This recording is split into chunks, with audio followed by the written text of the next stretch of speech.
still have the letters, by the way, sent from the prisoners to my dad. All now, well, I passed them on to Eileen for her research, so she had my dad's papers, which came back in such a pristine order, all in chronological. I gave her this box of papers and said, here, and they came back in files. It was brilliant, so thank you very much for that. Like many building workers, my dad paid the price for his trade union activity. Our whole family were on the blacklisting, the Economic League blacklist. In fact, Dad was on it twice, so he must have been really bad. I think they made sure they didn't miss him. For me, it's a badge of honour to know that he was. But for everyone, but for my dad and the family, and for everyone else who was blacklisted then and is still blacklisted now, it meant long periods out of work and all the financial difficulty that went with that. It also gave us a deep understanding of how workers are exploited, discriminated against, and thrown aside for profit by the bosses, backed by the state, the police and the media. And that's what happened at Shrewsbury, and that is what this book highlights in great detail. So thank you, Eileen, for the work that you've done, for the commitment to the campaign and your determination to seek the justice you achieved for the Shrewsbury pickets. My dad would have been delighted had he witnessed the day. Hopefully the next victory will be won by Orgreave Truth and Justice campaign, so I'm sure they'll learn from your campaign and take it forward. Okay, so we are running a bit late, so I'm going to move straight on. Our first speaker is Mark Sawatka, the General Secretary of the PCS. He's got to dash on to half a dozen other meetings he's squeezing into this lunchtime, so he's been a staunch supporter of the campaign along with many of his members in his union. The support of the civil servants for building work is a tremendous example of solidarity in action, and it's something that he speaks about, not just speaks about, but delivers in his everyday and on his every platform. So welcome, Mark Sawatka. I was on the Economic League blacklist, and I told my mother, and she asked me should she share it with our priest. So I never told her anything after that, but anyway, that's us Catholic young men for you, isn't it? So I wanted to just read, just at the outset, a message that we sent to Eileen from the union in the week of the fantastic victory at the High Court, because I think it summed up quite nicely what we as a union felt. It said, on behalf of PCS, I want to congratulate you on your fantastic victory at the High Court this week. After nearly 5 decades of injustice, your relentless campaigning has secured the vindication of the Shrewsbury picketers. Your victory serves as a timely reminder of the power of the collective and is an inspiration to the members of my union and across the whole labour movement. The British state has embarked on a disgraceful campaign to victimise legitimate trade union activists. It was clear at the time that this just was not an attack on the Shrewsbury picketers, but was an attack on the whole of the trade union movement. I am proud the PCS has been an affiliate of your campaign, and as we fight our own battles in the years to come, we will use the same spirit and dedication that has served you so well. And we sent that message on behalf of our union, and I think it really sums up really nicely. I hope that everybody does buy the book, promotes the book, and make sure as many of our activists, particularly our young generation coming through the unions, read it and understand what people who've came before them and before us have had to go through. Because in many ways what I think this book details, and what the comrades who were arrested and victimised at Shrewsbury details, is the very best of our movement, the very worst of the British state, and how, if we persevere in solidarity, we can sometimes prevail against all the odds. And I think it is really important in the way that CAD set out. This is an injustice that took 41 years to put right. There are so many other injustices that people are campaigning for.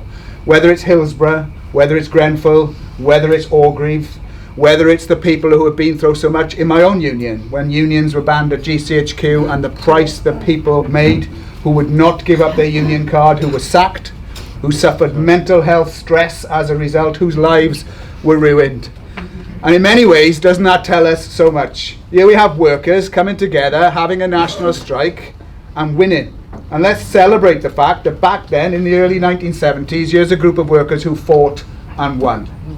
But when we fight and win, those people who don't like that, who don't want the lessons for working men and women to be you can fight and win, decided that they would come and have their revenge. A month later, they arrest people on bogus charges and then prosecute and imprison them. Now, we all go through a lot, but I can't imagine personally what it would be like to face the state, to be found guilty when you haven't done anything wrong, to then be imprisoned and put in a cell with whoever else was in that prison, for God's sake being looked after by POA members. I can't imagine anything worse. And they did that. Steve Gillen will know that's a joke. Before anybody leaks that to Steve Gillen, he'll know that's a joke. I can't imagine anything worse. And imagine doing that when all you were doing is standing up for your class, for your family, for your community, and the right for things that we should take for granted. It must have been demoralizing, as we know. It must have been incredible for those people. But to then have a campaign that went through so many years, so many governments, so many broken promises, so many people who were doubling down, I think is a vindication to the human spirit, to the socialist collective, and to the belief that in our class, that sometimes we can prevail against all the odds. And therefore, I wanted to come personally to say well done to every single worker who went on strike back then and who won, to the pickets, to those people who were prepared to fight, to those people who paid the ultimate price, some of whom are still with us and have been part of this campaign, and to those people who said we will not let it pass. We will not just this burning injustice stay and give up.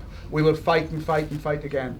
And Eileen represented, I think, the very best of our movement. You know, how many campaigns are there with people who doggedly behind the scenes put hours and weeks and days and years campaigning late at night when they could be doing other things because they feel that sense of injustice.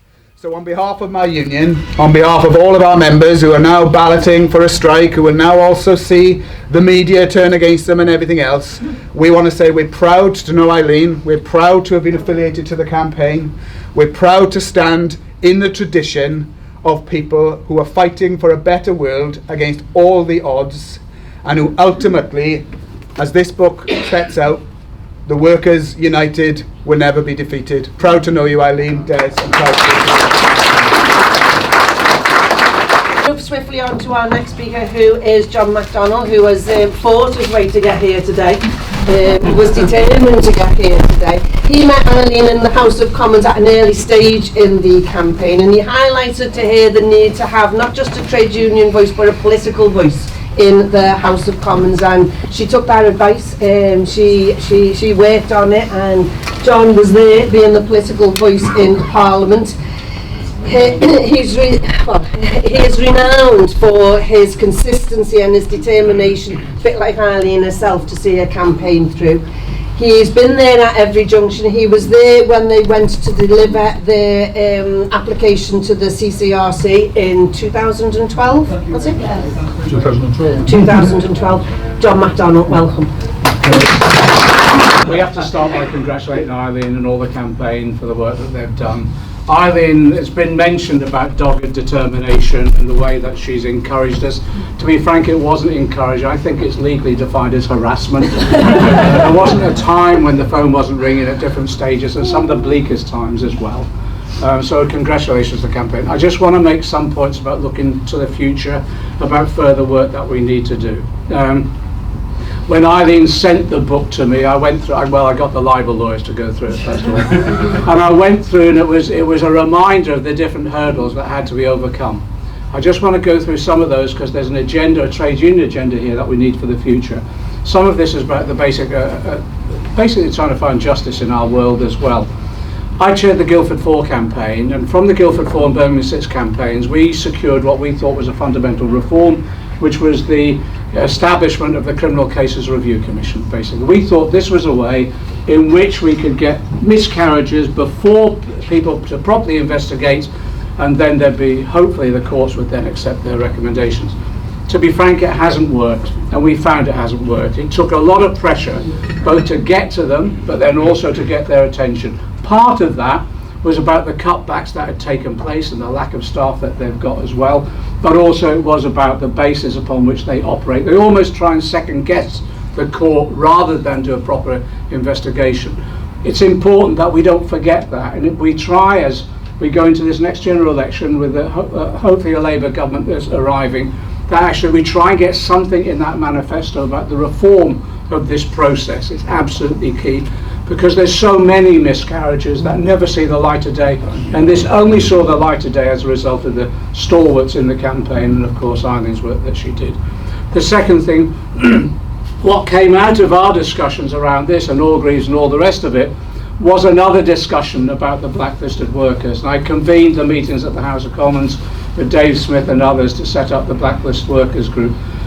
That hasn't gone away. If we don't think blacklisting it doesn't exist anymore, it certainly does. And what we've got to do is make sure that we have the legislation in place, but also the mechanisms for investigating blacklisting. But also, I have to say as well, the appropriate sanctions against directors and others who blacklist people. I think the criminal sanctions need to be severe against these people, because they've destroyed people's lives. We came up against families where there'd been suicides, where people had never worked again, where they'd lost their whole careers and future as well. The other issue, I just want to say this warning, I'm sorry this isn't uplifting now because I'm bloody angry. Last night the government brought forward, sorry, just on the blacklisting as well by the way, on the spy cops issue, we've got the Mighting inquiry going ahead at the moment. It's taking years, absolutely years. And again, it is linked to what, it's a link to, I suppose, the exposure in Eileen's book of the role of the state in all of this as well.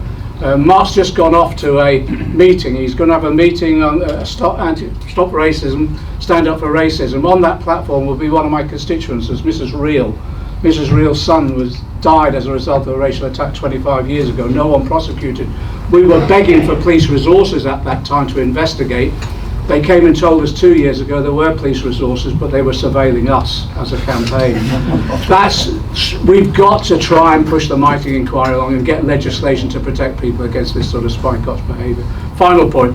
Yesterday in Parliament they were pushing through the latest round of attacks on civil liberties in this country, the reform bill as they call it. What that means basically is that in protests now, people can, if they're targeting particular areas, and the areas are so broad, it's not just infrastructure projects, it's even newspaper publications and others, they can have unlimitless fines, they can have up to 51 weeks in prison, they can be tagged without even being prosecuted for that. They can be tagged without even being prosecuted for that. And as a result of that, surveilled as well. What I found amazing was that they've inserted into it that actually reasonable cause, so some justification for some of the work that we do on picket lines and all the others, you'll be covered against some of this if you're engaged in industrial dispute. Actually what happens under the process is you get arrested and then you plead that mitigation. So actually this will be used against trade unionists. It isn't just environmental campaigners, it isn't just all demonstrators on other issues as well. This will be used against trade unionists as well. They forced it through yesterday and it will now go into the House of Lords. I think these are all the things the House of Lords threw out last time and they've repackaged under the Truss regime. I'm hoping that the House of Lords will throw them out again, but if they don't, what we've got to do is use the whole strength of our movement to campaign against these what are genuinely draconian powers of attacking basic civil liberties, of the right of expression, the right of assembly, the right to strike, basic human rights that are under attack. So if we don't defeat this, to be frank, in another 10 or 15 years time there'll be another Eileen Turnbull having to produce a book that addresses the miscarriages of justice that take place under this type of legislation. As we go into this round of industrial action that's taking place now, alongside us won't just be people who are coming out on strike, alongside us will be people campaigning about other issues as well. Renters trying to prevent evictions, disabled people trying to campaign against the cuts in benefits that are coming with the new round of austerity, others, women fighting and campaigning for safety on our streets. They will all be at risk as a result of this legislation. So solidarity is needed with those campaigns, but it will also be used against us in industrial disputes. I think that's why we need to gear up. And the one thing that Eileen's book does, it reminds us what they've done in the past, but it points to the warnings for the future and the strength that we have to defeat them at every opportunity we can when they throw these sort of draconian legislation and powers against us. But it all comes as a result of the hard work of the campaign, and that sparkle of hope that they've given us, that no matter what they throw against us, we'll always defeat them. Solidarity. Frances met Eileen in, Anne, Harry and Terry before she became General Secretary. So that shows you how long she's been involved. She was also the first person to ring Eileen when Victory News broke in March 2021. She's been a steadfast supporter of the campaign over the many hard years, encouraged the campaign, as has her successor, another Scouser, Paul Novak. So welcome to you, Frances. Thanks very much, Carolyn. And before I say anything, can I just say thank you to you for all the work that you have done tirelessly, year after year after year. Because I tell you what, I don't need to say anymore. We all know you are our treasure, our trade union movement treasure. And I also know that people have heard quite enough from me this week. As I'm often advised, that the shorter I keep it, the more popular I become.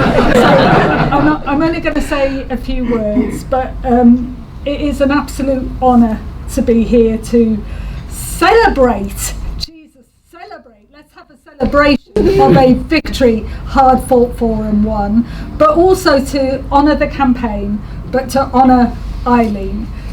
Who I will always have a vision of you, Eileen, with that briefcase, not suitcase, briefcase with all your papers in it.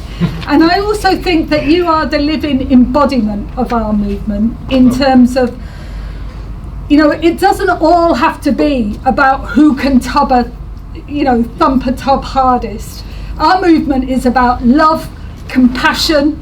It's about standing by each other, and we can do that in lots of different ways. And for me, Eileen, you are an absolute role model and an inspiration. So thank you. Thank you for everything. At heart, we know that this has all been, at heart, this campaign has been about working class solidarity and about a bloody-minded determination never to give up. That's what's kept it going. That's what's delivered this celebration. And I would just add, Eileen, I saw a lovely spread on you in the Daily Mirror. And one of the things I was really touched by was, you can, obviously you'll tell your own story, but you told us a little bit of a story yourself as to what had personally motivated you to get involved in this justice campaign. And you'd said that you didn't feel you should have said that publicly earlier because you didn't want to distract from the campaign itself.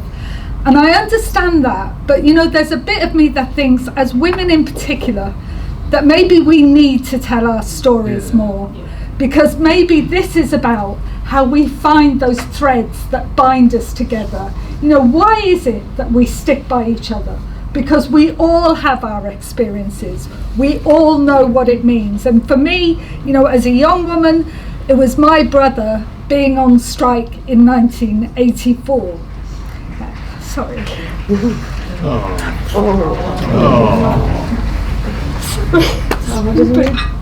It's an emotional congress. That's a good thing. Well, Chris, you can tell the story of that and the role of the state in trying to crush our spirit. And we never ever gave up. It wasn't a victory like this is a victory, but we remember and we never give up. And those campaigns, including Orgreave, that campaign for justice lives on. And we will stand by it. I'm so sorry.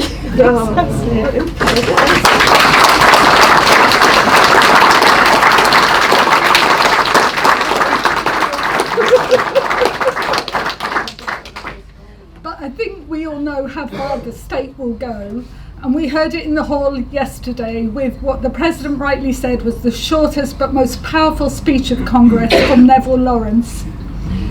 You know, these justice campaigns, they don't just stop at the workplace door, because we know we can never have justice unless we have equality beyond the workplace door too. And you know, I was really struck by you know, just think what he's been through as a father, and how long he's kept going. And you know, we know that there is collusion of the media, the law, the police, and the companies, and that affects us all. So for us, I think it's important that we continue that fight for equality before the law, because again, the truth is, the simple truth is, working class people do not have equality in the eyes of the law. We don't have it, and we have to fight for it. And that for me, and that's why we want that Hillsborough law, by the way, and that for me is why trade unions are so important, because on our own, we've got no chance. When we stick together, when we share our funds, let's be honest about this, because this can be expensive business. When we share our funds, then we've got a chance. And I just end by saying this, you know, none of us are daft enough to rely on the law and the judges. We all know it's stacked against us, but we don't ignore them either. We don't let them off the hook. We carry on fighting, and when it comes to that anti-union legislation, we will fight, and we will fight until we win. Thank you.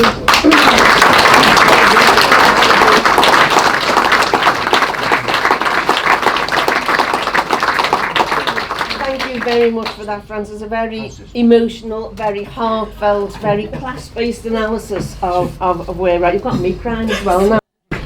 You took that emotion and that sincerity into the job, which wasn't easy as the first woman General Secretary of the TUC, and I'm sure that you will take that into your next role, where you'll join with others who are fighting to try and repeal those anti-trade union legislation and join forces with the likes of John MacDonald. So thank you very much for that. That was very well said. I'm talking about spreads in the newspaper. There's another spread in the newspaper today as well, which is in the Morning Star, and good to see the Morning Star here in force. And there was a nice interview with Eileen and a very good review during TUC week as well, so do read those too. I'm going to move on now to we've got two speakers left. We've got Jim Mowat and we've got Larry Flynn.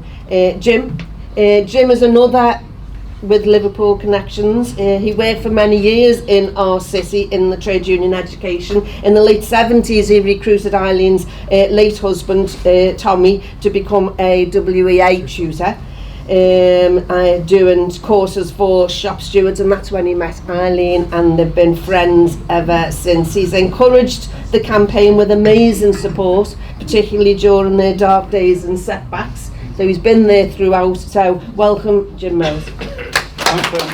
I was in Scotland in '72 running a rent strike, and I can remember we had the miners, the Pentonville Five, the construction workers with Big Martin Curry, and your dad Bill. I can remember coming down to see Bill and Kirby, and then we had victories.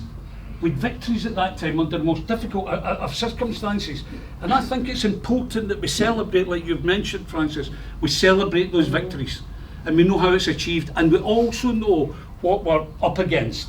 But it was interesting, the trade union leadership wasn't very keen, the TUC weren't very keen, the kind of body swerved it, and so did the Labour Party when they came into power, and we wanted access, we wanted the truth to surface. That was frustrated. And let me say this to you, Francis, as a great friend and chumrag. Your speech yesterday makes the TUC cross the Rubicon. It moves. I was brought up to believe that the role of the TUC General Secretary in the moment of struggle was to be a hostage. You've changed that. You've made it. We're backing workers. We're behind you. Don't have to look behind you. The TUC's behind you. And that is wonderful. And I think that's going to be your legacy. And I'm glad you're handing the baton on to Paul Novak, because he'll run with that baton. And I think that was a wonderful speech, and I thank you, Francis, for that. It was interesting, Mark mentioned about telling his mum about the priest. Do you remember Colonel Stirling in 1977? He wrote in the Times, I know we all read the Times assiduously, he wrote in the Times, They should have a register of all these conspirators, all these lefties that are going to bring Britain down. And I can remember saying to Jeff Shears, for goodness sake, Jeff, send in our names. Because if it ever gets published and your name's not on the list, you'll be injected by rabies at the Trades Council. So, I think there's a nice wee quote from Charles Rennie Mackintosh. He was a brickie, not in UCAT. And Charles Rennie Mackintosh said, there is hope in honest error, none in the icy perfections of the mere stylist. And I think that's where we are. With the Labour Party, we're moving them into confronting reality. We can't be like the captain of the Titanic, just telling the passengers we're taking on ice. We've got to be honest and confront that reality, and that's what this book does. And when you read it, it's a story about people, and if I may say so, Francis, the families.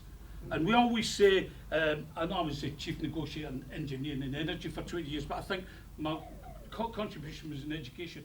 I always said to the people on the courses, when you go home, we want to thank you for being reps and active members, but we also thank your loved ones, because they permit you to do that. They give you the license. It's a sacrifice for the families, for every family, and that comes out very, very strongly in the book.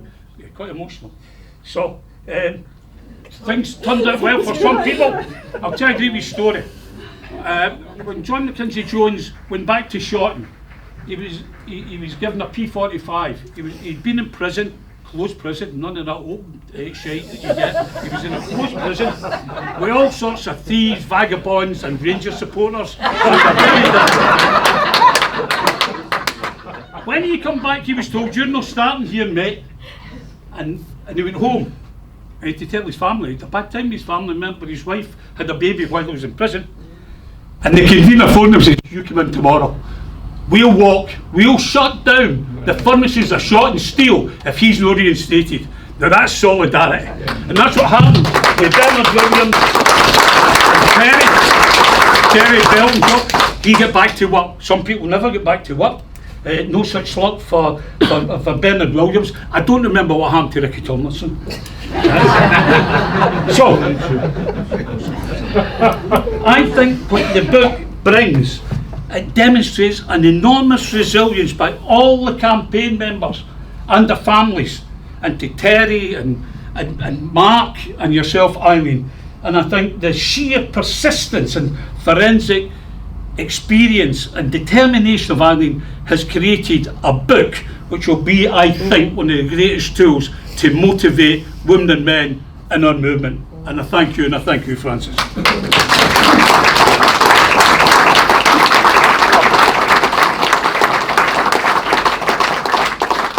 And we thank you, Jim. It's very emotional, this Fringe meeting.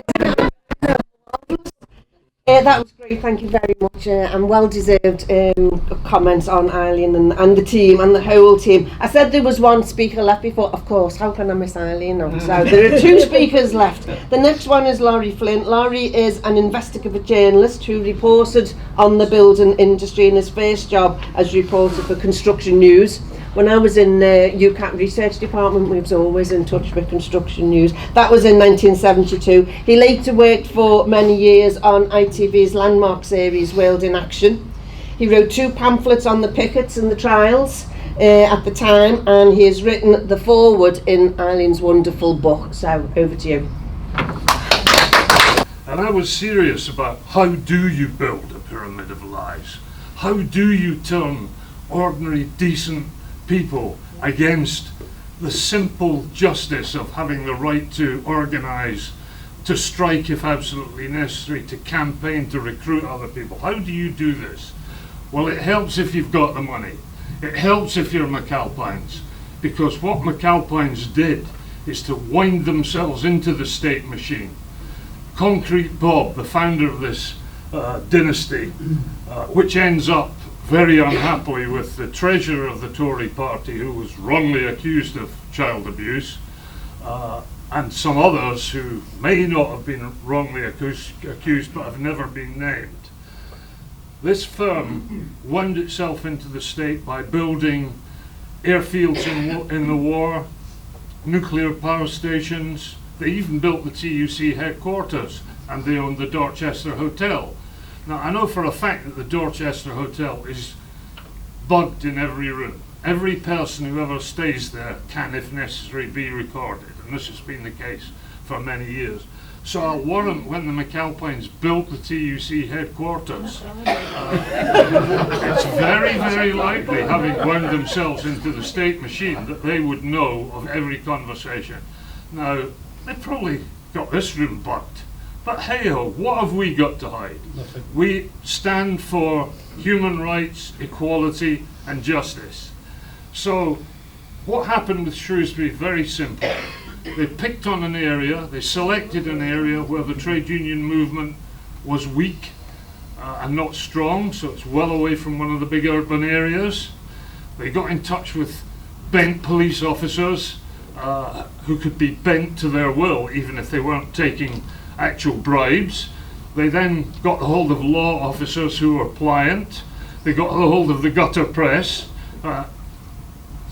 particularly the News of the World at that time, a newspaper which was so corrupt that a corrupt man called Rupert Murdoch had to shut it down to save his bacon. And they got hold of one of the most unpleasant ITV bosses called Buxton, who ran Anglia TV and who had strong, spooky connections. That's how they built the Pyramid of Lies. Now, without the campaign over all these years, and without the deep intelligence of the people coordinating and running the campaign, they could never have unfolded what they've unfolded. They had to engage in the most important thing that any investigator can ever do, and that is activate your shoe leather. Go looking.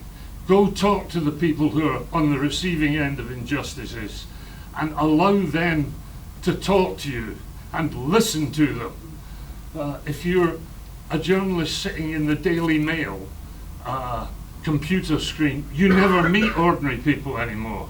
You don't go out of the office. You sit on the end of a terminal and you write from whatever is fed to you by the Kellogg's factory of some obscure multinational website or some troll or some lying intelligence agency, British or otherwise. So you have to go and listen and you have to go and look. And Eileen and Mark and the people from the campaign, at the heart of the campaign, looked and looked and looked again, and they knew that they had been wronged. They knew that Des Warren had been particularly selected because of his political views. There was no evidence against him whatsoever that he ever flung a brick at anyone. Indeed, one of the main witnesses against him is a man who is widely believed to have thrown a lot of bricks, Mr. Grocott, who gets some treatment of justice in Eileen's book, this scandalous man who clearly, I don't approve of any kind of violence, particularly in an industry which was as violent and still is as violent.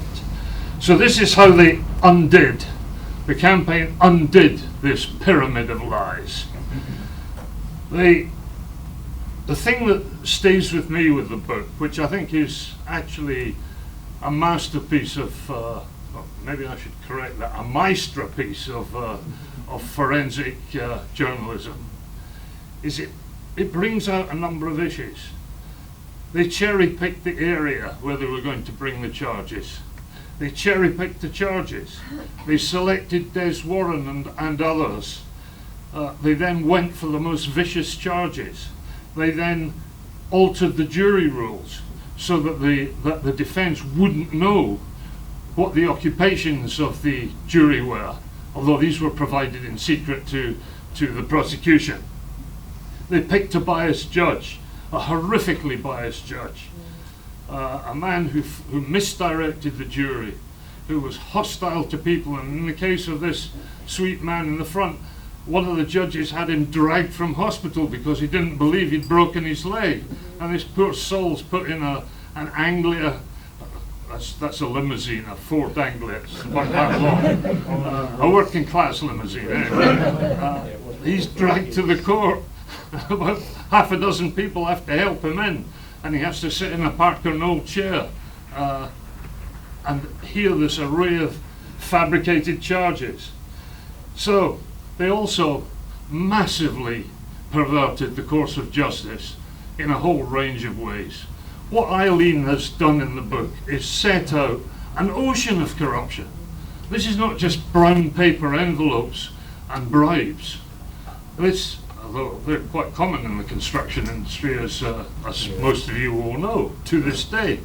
But what you've got here is an organised high crimes and misdemeanours conspiracy conducted at the highest level by politicians who are abusing the public trust. And the question does arise reading this book is, what are you going to do about this? It may have been 50 years ago, but people are still suffering the consequences of this. How is it that when you get Watergate, 22 people go to jail? Although not President Nixon, the burglar-in-chief. He didn't go to jail, he got pardoned by his successor. But how is it that nobody has been arrested over this kind of high-level conspiracy? Well, this is Britain. Corruption stops at Dover and starts again somewhere in the Orkney Islands, as far as I can see. Except from my own knowledge, in age, I can see the patterns of corruption, how they grow up, how they reproduce themselves. And it's a wonderful thing to hear, both the laughter that Jim has brought forth and the tears that you brought forth. I don't have any shame in saying I've cried tears about what was done to the Shrewsbury 24. I felt ashamed personally that I didn't do enough, and I feel so uplifted and liberated by the fact that there is now a comprehensive treatment that you can say this didn't happen. It happened. It didn't happen in Russia. It didn't happen in Chicago. It happened right here in the heart of what is a rapidly decaying, deluded Britain. And until that Britain is rescued by the standards of equality, human rights, decency, respect for all other cultures, I'm afraid I fear very deeply for England in particular. And I'd like to close by just saying one thing.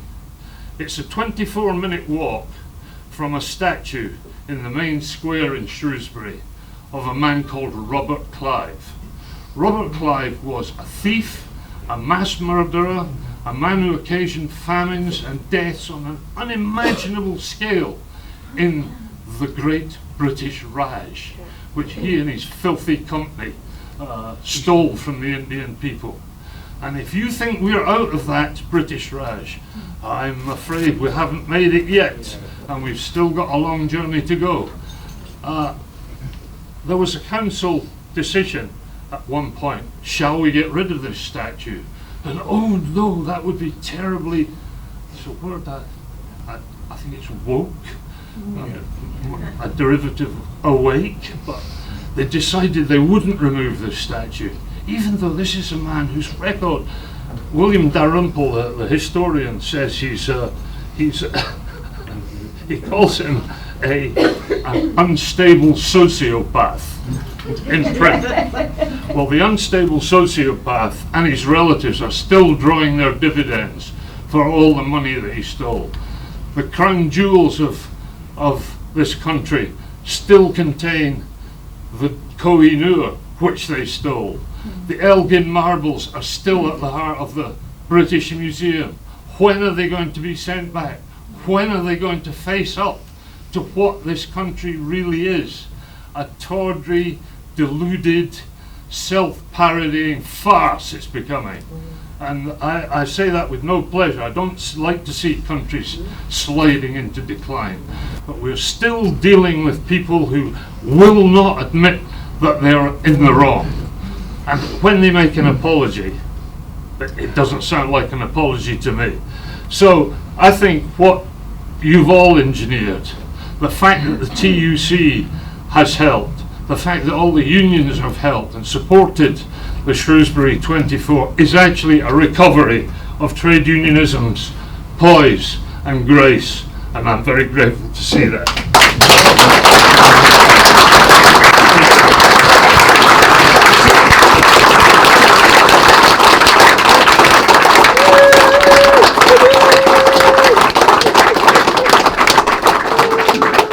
How do I do all this? Just pull it towards you. Okay, 'tis on. Yeah. Okay. Can everybody hear me, please? Yes. Okay. I will do, as people who know me, they know quite well, I'll do any job you ask me to do, and hopefully I'll do it well. I hate speaking at meetings. I absolutely hate it. So I'm going to give it my best shot, and I hope you don't mind. I know all there is to know, I have to tell you, and I don't say that with, any modesty. It's true. I should know it. I've studied it for almost 15 years, and if I don't know it now, I never will. I mean, it's as simple as that. But nothing in this world could have prepared me for, and I'll use that tatty old phrase, the journey that we've made over the years. I started out, I was tasked by our committee to be the researcher, and you think, oh right, okay, I'll do that, and then you think to yourself, well, where do I start? This is a 40-year-old case. It was 3 Crown Court trials. They were all guilty verdicts with the exception of 2. Now where do I start? It was also North Wales, and as you can hear from my very posh voice, I come from Liverpool. And so I thought, what do I do? Where do I start? Because I'll just say very quickly what this was about. This was about building workers, North Wales building workers, who travelled to Shropshire and Telford and picketed on sites down there on the 6th of September 1972. And I want you to think about that, 6th of September. There was 80 plus police with them throughout, and I'm talking about high-ranking police officers, really high-ranking police officers were with them. Now, after the picketing ended, they all went home, back to North Wales. There was no cautions, there was no arrests, there was no picket line, there was no sort of, as they call it, the old word, argy-bargy, nothing. 5 months later, on the 14th of February 1973, 24 pickets were charged with 243 charges between them, which all emanated from the 6th of September 1972. Now, if you were asked 5 months from now what you were doing at any particular time, I think there's a fair prospect you would say, God knows, old saying, but I don't know. What really compounded it was this: the pickets didn't know each other very well at all. They travelled in 5 coaches from all different parts of North Wales. There was different trades, all sorts of different trades, different trade unions. They came from different geographical areas. They worked for a various amount of employers. So therefore, no one really knew anybody else. Now, excuse me. What developed from there was, from those charges, was 3 trials. 3 trials, major trials in Shrewsbury, which lasted over a period of 21 weeks. 3 Crown Court trials. And from there, 6 of those pickets were imprisoned. And Des Warren, he was in prison for the longest. He got 3 years. There were 16 found guilty and 2 were found not guilty. Most of the charges were for intimidation. Conspiracy to intimidate was in the first trial, but intimidation in the second and the third trials. Now, conspiracy to intimidate, unlawful assembly and affray. I have read for my sins 271 witness statements. I have read the full trial transcript. I've cross-referenced everything. I've got all of the court records of the first trial, and the trial went 12 weeks. And I couldn't find not one piece of evidence against those pickets. And so I decided, right, let's start from the beginning. Let's go for the prosecution. I already interviewed the pickets, and bless them, a lot of those pickets just wanted to forget it, didn't want to remember it. They were demonised by the media at the time, didn't want anything really to do with it. Those who could remember, bless them, as we all do, we have selective memories in terms of what each of us remember. But there was nobody who could give me or provide me with a global, if you like, view or any information on that level. And so, as I say, I thought, righty-ho, as you do. And you write the letters to the Labour Party, to the Labour government, I have to say, and you say, these will help us, these are our people, they will help us, we've got no problem here, easy peasy. And in the book I tell the tale of Jack Straw, where he more or less said, first of all he said, no, you can't have them. And he said, and also he cited section 23 of the Freedom of Information Act. And that actually deals singularly with national security matters. Now this is a building workers' strike, okay, and yet they're holding back information in regard to those trials under section 23.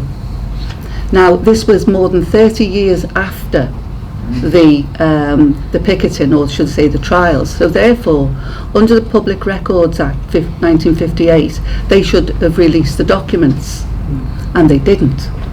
And so John MacDonald talked about harassment. Well, that was nothing to what I did under the Freedom of Information Act. And I have to tell you now, and Cameron was Cameron got it, you name it, and I wrote to everybody, and I was always courteous. I always believe in being courteous. You get far further if you're courteous and what have you. But I sent them time after time, and they sent them nice ones back saying, no, you can't have it. And so there you go. So that's where I thought, right, where am I going to get this information from? Because I wouldn't give up. I thought, I've come this far, come on. And that's when I started to travel. Now, I'm not going to go into all of the repositories I went to, but I went all over the country to do this, to find out the information. The National Archives at Kew, I make no apologies to all of you. I would recommend that everybody in this room goes to the National Archives at Kew. Everything that you wanted to know about any issue is there. However, you need a magic wand. And the magic wand is, where the bloody hell is it? Right? There's no big red arrows which says it's over here on that shelf down here. Not at all. You go through and you think laterally, you know, in terms of the strikes, 1972, police picketing, you look at that. Then you look at the cabinet minutes, then you look at something else, and you try and find it. And that's what I did, but I went to all over the country. But can I say, and I have to add this because the man's in the room, Laurie Flynn said to me, if you're going to research, you need a PhD. You need a PhD. He said, because that unlocks the door to various archives. People don't question your motivation when you come as a PhD student. They say, well, you're studying to write a thesis, and so therefore there you go. And that's what I did. I signed up at Liverpool University under as he was then, Dr. David White, and I persecuted him then. Because what I needed to do, I needed to learn whatever information I got, how to deal with it. How to deal with it, how to record it, how do I link it up? And I've just given you, I know in just a few words, but some of the rudiments of the way I went about it. Yes, it took a long time. Yes, it was soul destroying at times, and it was 2 steps forward, 1 step back. But you know, I thought to myself, these people were picked on just for going on strike. They did, and my evidence, the evidence that they used in court showed clearly they were not guilty. Showed it clearly. They were inoffensive people, absolutely inoffensive people. And that's what drove me on. And you can read all of the rest of it, but before I do go on, I have to say to you now, the media back in 1972 was horrendous towards the pickets, absolutely horrendous. I mean, when you read what they said about Des Warren, when you read what they said about the building workers, I mean, you know, you'd say, oh, well, these are murderers, these are terrible people. That's how they sort of, that was the insinuation all the way through. And I have to tell you now, I'm going back to 72, and the only paper who supported those pickets from day one was the Morning Star. And they supported them then, and they're supporting them now.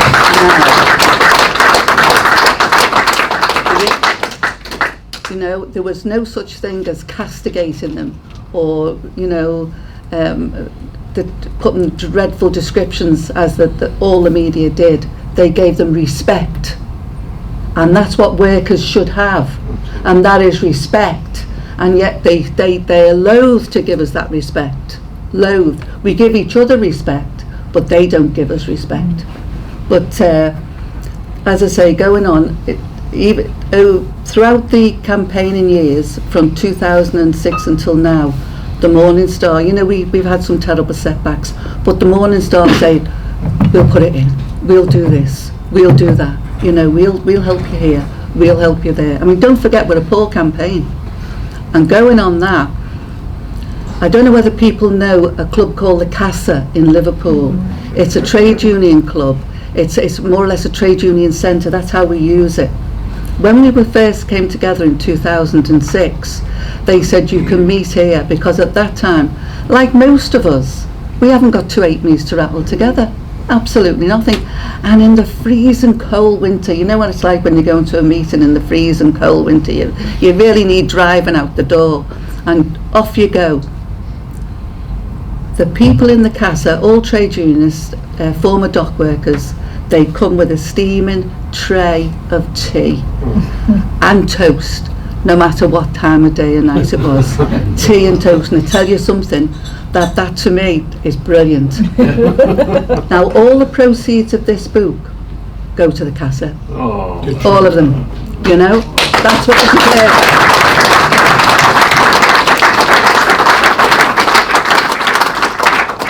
But you know, we've got. I took I'm not a writer. This is the first book I've ever written in my life, and I can tell you now I'd never write another one. I mean, it was blood, sweat and tears. It's not easy, but I thought I've got to get this story out, this story to working class people, this story to trade unionists, because if we don't do it, if we don't get that story out, it's not being told. Now, I've mentioned about the scale of the trials. When we succeeded on the 23rd of March 2021, the media, there was no pickup by the media. There was, think about 3 trials being overturned in one fell swoop. No one was interviewed on the Today programme, no one was interviewed on the PM programme, nobody. They've kept it quiet. Now it's up to us not to keep it quiet. Yeah. We've got a book, we can get it out there. Now the book, and I make no apologies again for it, I've told a story. I've told a story in a very straightforward manner, and I really, really hope that you like the book, and I'd be very, very grateful if people would tell me what they think about it. But can I say, all of this work, our committee, we were a team, and we're the most funniest little committee you've ever come across in your life. We are so diverse, and yet in all these years, there's not been an argument, there's not been a backbiting, there's been nothing. And I've said this before, I think that relied upon my bacon, because I used to bake cakes, and once they had a piece of cake in them, I can tell you now, they were as good as gold.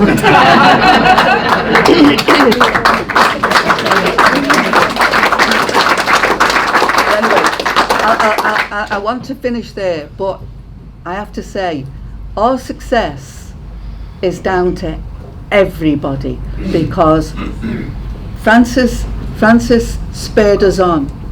She never just welcomed us when it was the day before she was sort of crowned, right? But she said, the word she used was, if we ever can do anything to help you, just contact us. Now, how warm and how inviting and how caring is that? And that's what she did, and I will never forget it. Now, all the unions, we've got 21 national unions who supported us, and I'll come back to it. I'd visit Mark Zawatka, he'd open the door, I'd be on the doorstep, and you know your hair's flat to your head, you know, you're fed up, you know, and he'd go, hello, Eileen, you know. But the thing is, it's to keep it going. And no matter how many setbacks you got, and we got a lot, we kept it going. But it's not to happen again. We're all now going into the same situation as we found then. But you know what's better today, or different today as was then? There is more communication and solidarity between unions than what there's ever been. I've never seen it so strong. It wasn't like that in 1972, because most battalions of workers, most unions thought they could go it alone. Well, you can't go it alone. No union can go it alone. It doesn't matter how many members you've got, you have got to be with other workers and with other trade unions. Otherwise, you're picked off, and it's as simple as that. But I'll be there with you on picket lines, I'll be there all the time. But I'm very, very pleased to say, on behalf of the campaign, and on behalf of the pickets and their families, thank you very much for all your support over the years. Thank you.